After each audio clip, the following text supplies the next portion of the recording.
Hello guys, how are you? I hope that you are fine, healthy once again. Welcome to Chaladam Tech. उम्मीद करता हूँ आप सब खैरियत से होंगे, फिट फट होंगे।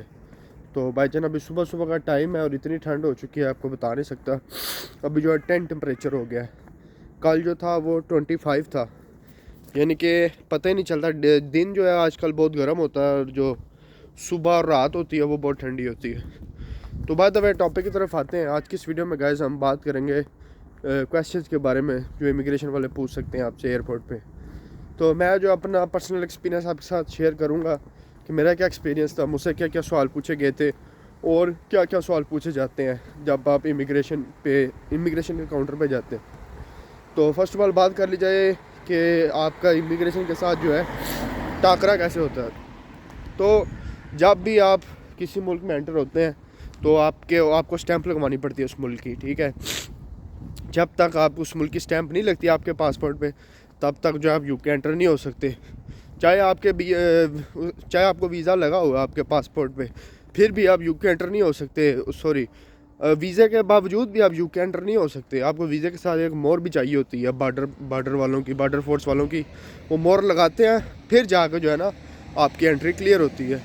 तो जो मोहर लगाता है ना वीज़ा, एक होता है वीज़ा और दूसरी होती है मोहर, ठीक है।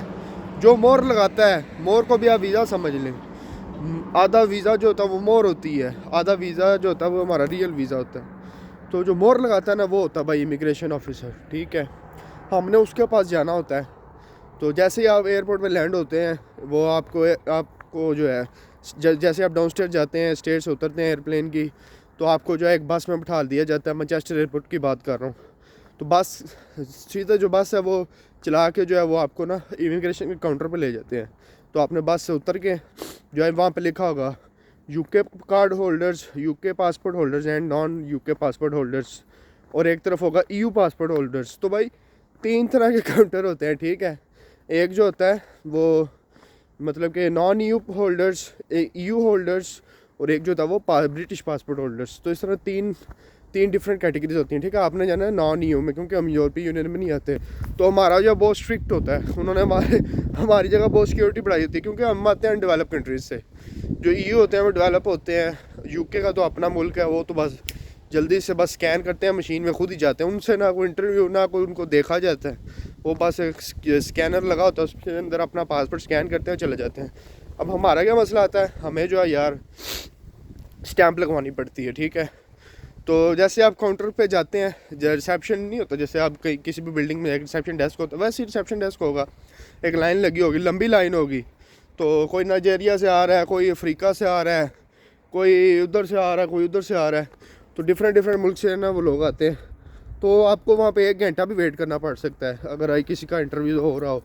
तो मैंने भी यार तकरीबन मेरा ख्याल आधा घंटा मैंने वेट किया था। ज़्यादा बिजी हो आप, ज़्यादा वेट कर सकते हो। मैं तो डे टाइम गया था, तब इतना रश नहीं था। तो तब कोरोना का भी टाइम था, कोरोना पीक पे था। तो मेरा जो है ना ये बेनिफिट हो गया, मेरा इतना लंबा इंटरव्यू नहीं हुआ, ठीक है। गोरे डर रहे थे यार कोरोना की वजह से। तो मैं गया हूँ। तो आपको पता है डिस्टेंस रखते हैं। जब कोरोना चल रहा था उन्होंने कहा था पता नहीं 1 मीटर डिस्टेंस रखना है।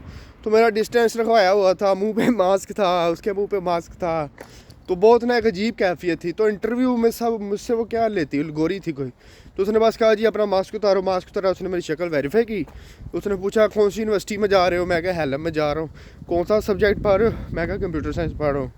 सिर्फ उसने मुझसे 2 सवाल किए हैं। उसके बाद उसने मुझे स्टैंप लगा दी। उसने कहा ठीक है तुम्हारी एंट्री क्लियर। तैसे मुझे लगा भी मेरा एक सवाल हुआ ही नहीं, क्योंकि मुझे इतनी टेंशन होती थी इमिग्रेशन की, भाई सवाल होगा, ये होगा, वो होगा। तो मैं जो है ना बहुत टेंशन लेता था, मैं बहुत बड़ा समझता था इमिग्रेशन के जो है ना एग्ज़ाम को। लेकिन रियलिटी कुछ और निकली। सिर्फ उसने मुझसे 2 सवाल पूछे थे, बहुत ईजी था, कोई ऐसा टेंशन की बात नहीं है। कई लोग जो है वो परेशान हो जाते हैं ये सवाल लेके ना इमिग्रेशन के, ये वो। तो ऐसी टेंशन की बात नहीं है, बस आपको कॉन्फिडेंस चाहिए, आपकी इंग्लिश थोड़ी अच्छी होनी चाहिए। अब आपको और कोई टेंशन की बात नहीं है। उन्होंने बस चेक करना होता है जी बंदा जेन्युइन है कि नहीं, आ तो गया, इसको इंग्लिश आती भी है कि नहीं। तो इतनी आपको ख़ास इंग्लिश की ज़रूरत नहीं, सिर्फ आप तकरीबन ये तो कह सको ना हेलो हाय। एक इंटरव्यू की तो इंग्लिश तकरीबन आपको आती हो। अगर आप थोड़ा लड़खड़ाएंगे, yes I come from Pakistan, इस तरह बोलोगे तो आपको साथ वाले कमरे में ले जाएगा, ठीक है। उधर फिर आपका 2-2 घंटे का भी इंटरव्यू लेंगे, आपका बायोडाटा खोलेंगे, तो इसीलिए मैं कह रहा हूँ अपने आप को ना थोड़ा अभी से प्रैक्टिस करो, इस तरह अड़ना नहीं है, सीधे डायरेक्ट करो। Where you from? I am from Pakistan. उसने पूछा वेयर यू फ्रॉम, आपने कहा जी आई एम फ्रॉम पाकिस्तान। लोगों में वैसे ही ना बहुत डरे होते हैं। डरने की मैं बताता हूँ लोग क्यों डरे होते हैं एयरपोर्ट पे, क्योंकि जो बैंक स्टेटमेंट बनवा कर लाए होते हैं ना, उसके पैसे वापस कर आते हैं वो, तो इस वजह से वो जो है ना डरे होते हैं। तो डरने की कोई बात नहीं भाईजान, कोई डरने की बात नहीं है। इंशाल्लाह सब की जो एंट्री क्लियर होगी, बस अपनी जो इंग्लिश अच्छी रखनी है, और कोई इतना मसला नहीं है, ना कोई रॉकेट साइंस है, बहुत इजी है इमिग्रेशन के सवालात के जवाबात। अब आपको टिप्स बता देता हूँ। आपने अपनी यूनिवर्सिटी का नाम, यूनिवर्सिटी का एड्रेस, अपनी अकोमोडेशन का एड्रेस जहाँ आप जा रहे हो, उसके बाद अपने मॉड्यूल की इन्फॉर्मेशन ले लेनी है डिटेल से। तो अपना नाम पता बस दैस से, और कुछ तैयारी करने की ज़रूरत नहीं है। और आपसे वो जो आपकी बैंक स्टेटमेंट भी नहीं चेक करेंगे, ठीक है, कई दफ़ा चेक कर भी लेते हैं। बैंक स्टेटमेंट की आपने कॉपी ले जानी है अपनी 3 दिन पुरानी, और अपने ऐप मोबाइल से ना ऐप डिलीट कर देनी है बैंक की, ताकि अगर वो चेक करना चाहे आपकी बैंक स्टेटमेंट, आपको जी मेरी ऐप है ही नहीं, मेरा डिलीट है, तो आप जो है ना अपना मोबाइल बंद ही रख देना, कहना जी उसकी बैटरी लो है, मेरे मोबाइल की जाकर चार्ज करूँगा, और ऐप डिलीट कर देना।